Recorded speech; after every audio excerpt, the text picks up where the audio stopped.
السلام علیکم ورحمۃ اللہ وبرکاتہ۔ بسم اللہ الرحمن الرحیم۔ تمام تعریفیں اللہ کے لیے جو زمین و آسمان کا مالک ہے، اور درود و سلام و نبی کریم صلی اللہ تعالیٰ علیہ وسلم پر، ان کی آل پاک پر۔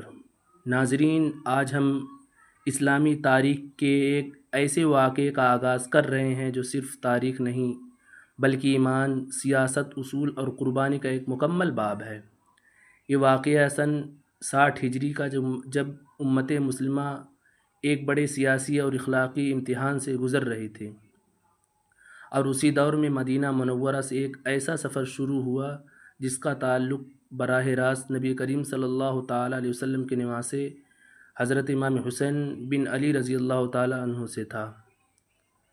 حضرت امیر معاویہ بن ابی سفیان کے انتقال کے بعد خلافت یزید بن معاویہ کے پاس آئی۔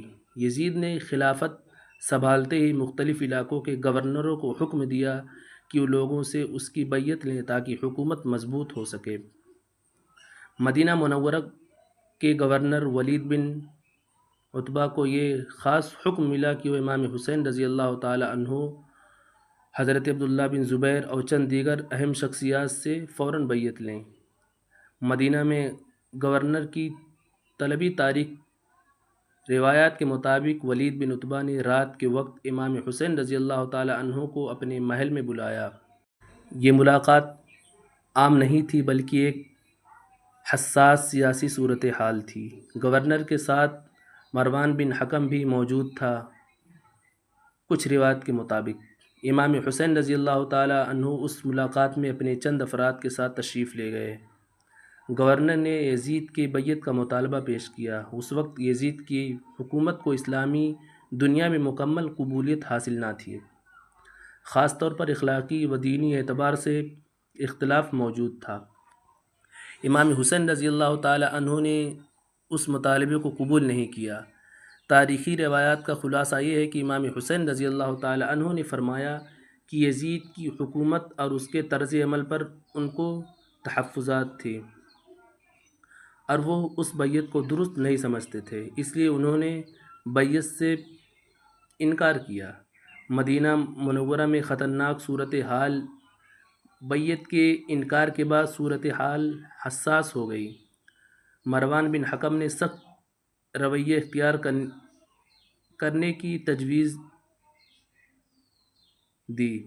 روایات میں ذکر ہے کہ فوری دباؤ ڈالنے کی بات ہوئی، لیکن ولید بن عتبہ نے مکمل سختی نہیں کی۔ امام حسین رضی اللہ تعالی عنہ اس صورتحال کو سمجھ گئے کہ مدینہ میں رہنا خطرے کا باعث بن سکتا ہے اور خونریزی کا اندیشہ ہے۔ مدینہ چھوڑنے کا فیصلہ امام حسین رضی اللہ تعالی عنہ نے کیا۔ یہ فیصلہ کسی جنگ کے آغاز کے لیے نہیں تھا بلکہ مدینہ کی حرمت کو بچانے کے لیے تھا، کیونکہ مدینہ منورہ نبی کریم صلی اللہ تعالی علیہ وسلم کا شہر تھا اور وہاں خون بہانا بہت بڑا مسئلہ تھا۔ حضرت عبداللہ بن زبیر کا معاملہ، اسی دوران حضرت عبداللہ بن زبیر بھی مدینہ منورہ سے نکل گئے یا مکہ روانہ ہوئے۔ یہ وقت تھا جب سیاسی دباؤ بڑھ رہا تھا اور مختلف شخصیات اپنی حکمت عملی کے مطابق فیصلے کر رہی تھی۔ روضہ رسول صلی اللہ تعالی علیہ وسلم پر حاضری۔ مدینہ چھوڑنے سے پہلے امام حسین رضی اللہ تعالی عنہ نبی کریم صلی اللہ تعالی عنہ کے روضے پر حاضر ہوئے۔ یہ حاضری تاریخ میں ایک اہم روایات کے طور پر بیان کی جاتی ہے۔ وہاں انہوں نے سلام پیش کیا، دعا کی اور اللہ رب العزت سے رہنمائی طلب کی۔ یہ ان کی مدینہ منورہ میں آخری حاضری تھی۔ امام حسین رضی اللہ تعالی عنہ کے ساتھ ان کے اہل بیت شامل تھے، خواتین، بچے، قریبی رشتہ دار اور چند وفادار ساتھی۔ یہ قافلہ کسی جنگ کے لیے نہیں بلکہ ایک ہجرت کے انداز میں روانہ ہوا۔ روایات کے مطابق امام حسین رضی اللہ تعالی عنہ رات کے وقت مدینہ سے روانہ ہوئے۔ رات کا انتخاب اس لیے کیا گیا تاکہ کوئی ٹکراؤ نہ ہو، شہر میں بے چینی نہ پھیلے اور سفر میں پرامن طریقے سے ہو سکے۔ جب قافلہ مدینہ سے نکلا تو وہ لمحہ اسلامی تاریخ میں بہت اہم ہے۔ یہ وقت تھا جب ایک طرف مدینہ منورہ تھا اور دوسری طرف ایک نیا سفر شروع ہو رہا تھا۔ امام حسین رضی اللہ تعالیٰ عنہ مدینہ چھوڑ کر مکہ کی طرف روانہ ہوئے۔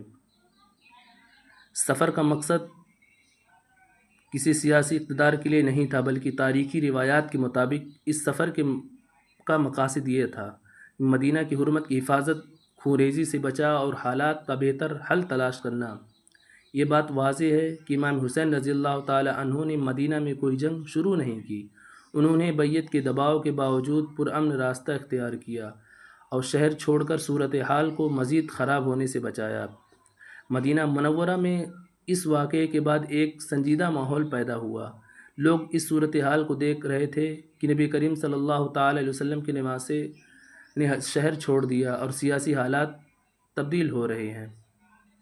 پہلے دن کا حصہ یہ ہے کہ یزید کی بیعت کا مطالبہ ہوا۔ امام حسین رضی اللہ تعالی عنہ نے انکار کیا۔ مدینہ میں خطرناک صورتحال بنی۔ امام حسین رضی اللہ تعالی عنہ نے مدینہ چھوڑنے کا فیصلہ کیا کہ روضہ رسول صلی اللہ تعالی وسلم پر حاضری دی اور پھر اہل بیت کے ساتھ مکہ کی طرف روانہ ہوئے۔ یہ واقعہ ہمیں یہ سکھاتا ہے کہ اصولوں پر سمجھوتا نہ کرنا ایمان کا حصہ ہے، لیکن امن اور حرمت کا خیال رکھنا بھی ضروری ہے، اور بعض اوقات حق کے لیے اپنا گھر چھوڑ دینا پڑتا ہے۔